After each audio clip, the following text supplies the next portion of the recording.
Good evening. मध्यकालीन भारत में 647 ईस्वी में हर्षवर्धन की मृत्यु के बाद उत्तर भारत में लगभग 5 शताब्दियों तक कोई राजनीतिक एकता नहीं रही, जिससे राजनीतिक विकेंद्रीकरण प्रारंभ हो गया। फलतः उत्तर भारत में अनेक छोटे छोटे राजवंश अस्तित्व में आ गया। ये छोटे छोटे राज्य लगातार लड़ रहे थे और आपसी सीमाओं को बदल रहे थे। राजपूत युग। उत्तर भारत के अधिकांश राजवंश राजपूत थे, इसलिए इस युग को राजपूत युगीन इतिहास भी कहा जाता है। राजपूतों की उत्पत्ति इसके लिए विभिन्न मत प्रचलित है।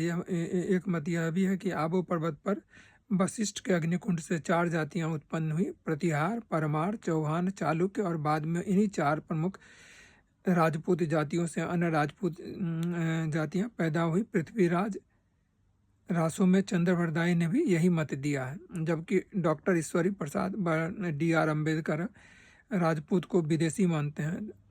और स्मिथ महोदय का तर्क है कि राजपूत प्राचीन आदिम जातियां जैसे गोंड, खरवार आदि के वंशज थे। कर्नल टोड के अनुसार राजपूत शक, कुषाण, हूण इत्यादि विदेशी जातियों के संतान थे।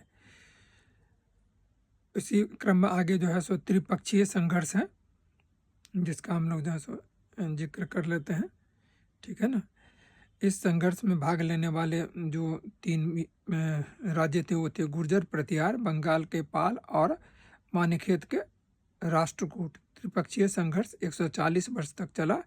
यह स्टार्ट हुआ 783 ईस्वी में और 915 ईस्वी तक चला है। कन्नौज वर्तमान स्थिति उत्तर प्रदेश का एक जिला जो कि फर्रुखाबाद एवं कानपुर के मध्य स्थित है। प्रारंभिक नाम कान्यकुब्ज, गधिपुर और कुश स्थल था। हर्षवर्धन के समय में इसकी समृद्धि के कारण महोदय नगर कहते थे। कन्नौज को पूर्व मध्यकाल में सर्वप्रथम मौखरियों ने अपनी राजधानी बनाई। उसके बाद हर्षवर्धन, गुर्जर, प्रतिहार एवं गढ़वाल राजवंशों ने इसे अपनी राजधानी बनाई। गुर्जर प्रतिहार वंश। हरिश्चंद्र को प्रतिहार वंश का संस्थापक माना जाता है, लेकिन वास्तविक संस्थापक नागभट्ट प्रथम था।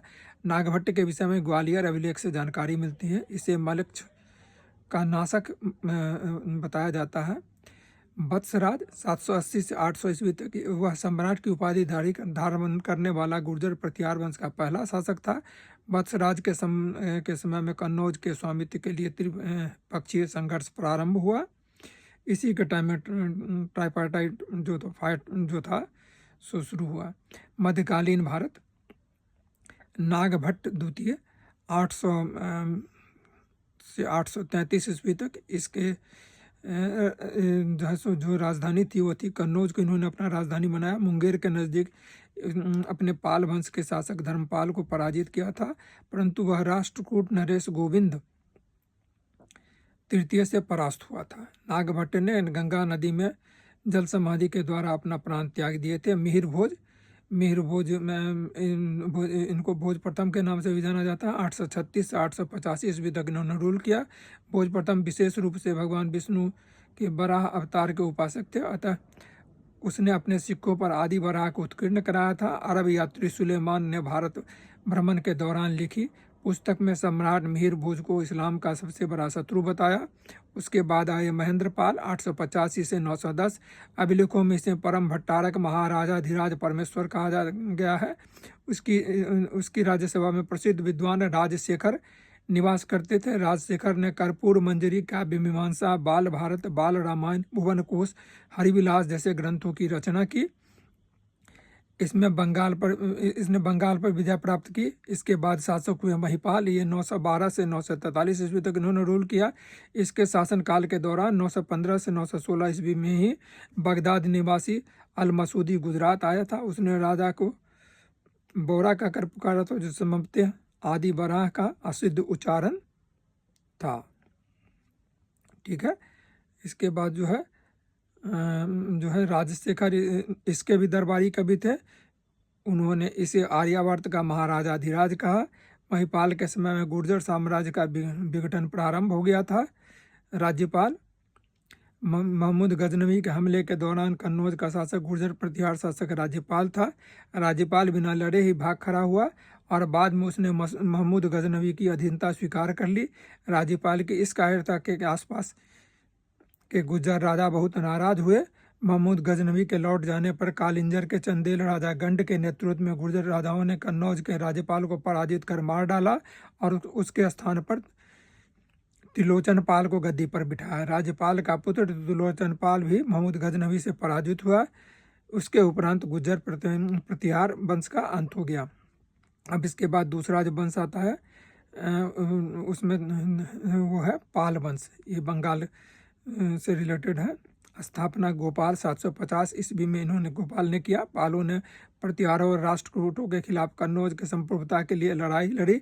बंगाल में आधार के रूप में एक व्यापक साम्राज्य स्थापित किया।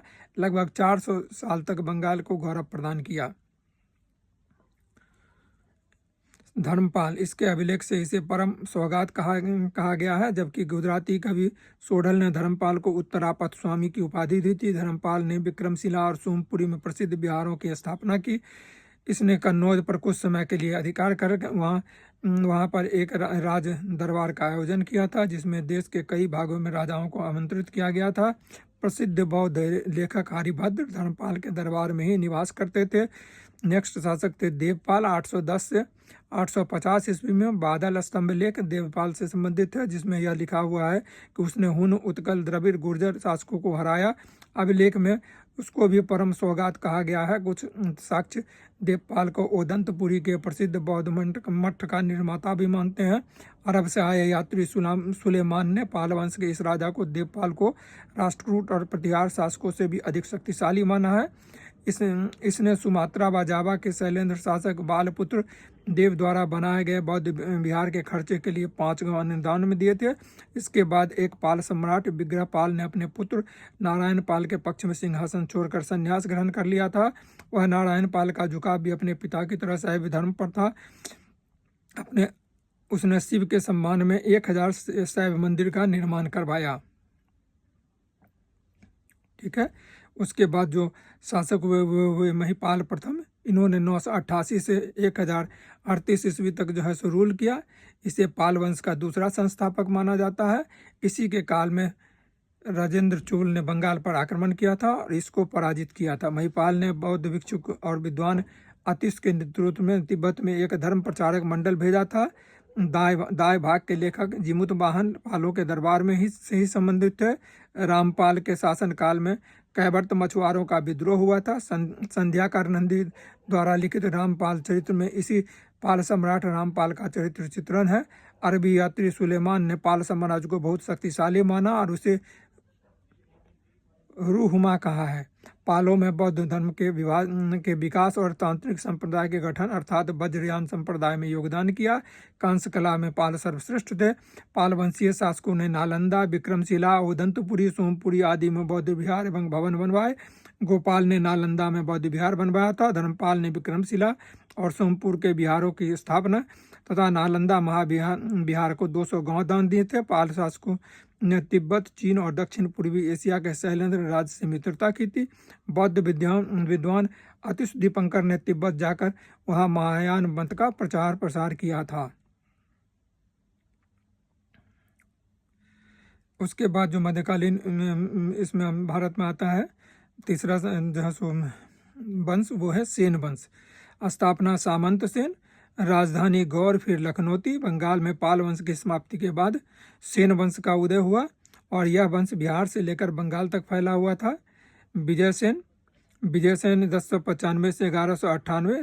देवपारा प्रशस्ति लेख में विजयसेन के राजाओं का उल्लेख है। कुछ साक्ष्य के अनुसार विजयसेन ने विजयपुरी एवं विक्रमनगर की स्थापना की। बल्लाल सेन 1158 उपाधि गौरेश्वर निशंक शंकर। इसने बंगाल में कुलीन प्रथा तथा जाति प्रथा को बढ़ावा दिया। बंगाल में एक प्रमुख सामाजिक आंदोलन कुलीनवाद को इसी ने प्रारंभ करवाया था। यह साहित्य प्रेमी था और इसने दान सागर नामक ग्रंथ की रचना की थी। इसमें एक अपूर्ण ग्रंथ अद्भुत सागर लिखा। लक्ष्मण सेन 1178 से 1208। इसने राजधानी गौर की स्थापना पर लक्ष्मण बती लखनौती की स्थापना की और उसे अपनी राजधानी बनाई। 1202 ईस्वी में मोहम्मद बिन बख्तियार खिलजी ने इसकी राजधानी लखनौती पर आक्रमण करके उस पर अधिकार कर लिया। यह साहित्यकारों को संरक्षण देने वाला था। इसकी राज्यसभा में गीत गोविंद के लेखक जयदेव एवं ब्राह्मण सर्वश्रेष्ठ के लेखक सर्वेश्व के लेखक हलायुध रहते थे, ठीक है ना। बुंदेलखंड के बुंदेल अपने आप को चंद्रवंशी मानते हैं। उनके अनुसार वह चंद्रमा से पैदा हुए। पूर्व में यह पूर्व प्रतिहार सामंत थे। स्थापना नुन्नुक 831 ईस्वी में राजधानी खजुराहो नुन्नुक के पौत्र जय सिंह अर्थात जेजा के नाम से